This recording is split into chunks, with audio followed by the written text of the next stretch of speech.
सर्वोच्च अदालतलाई गिजुल गाजुल गर्नेले गर्दाखेरि त हाम्रो न्यायालयप्रतिको जनताको विश्वास कता पुग्दैछौँ फेरि हामी अब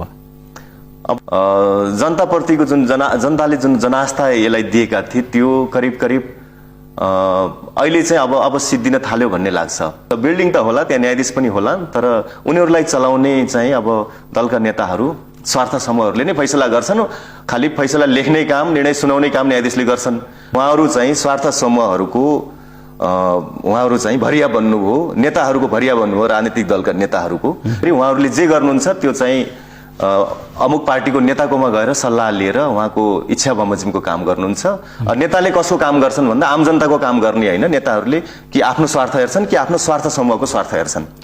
भोलि जुडिसियरी पनि फेल भयो भने, स्टेट फेल भयो भनेर हामीले नगरे पनि अरू कसैले घोषणा गरिदिन्छ यो कुराहरू।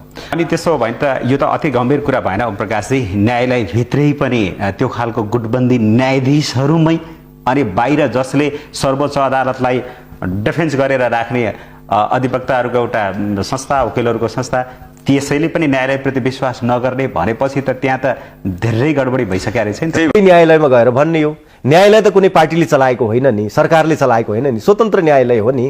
स्वतन्त्र न्यायालयमा बहस पैरवी गरेर आएको निर्णयलाई पनि फेरि चाहिँ हामीले यो न्यायालयले पनि बेठिक गर्यो, यो गर्यो, ऊ गर्यो भनेर धेरै चाहिँ यो आरोप लगाउनु चाहिँ शोभनीय पनि भएन। त्यसले चाहिँ मानहानिको जुन चाहिँ अवहेलनाको पनि प्रकरणहरू अगाडि बढ्छन् र अनुसन्धान गर्ने क्रममा अदालतले थपेको थपै छ, अनुसन्धान सन्तोषजनक छ भनेको छ।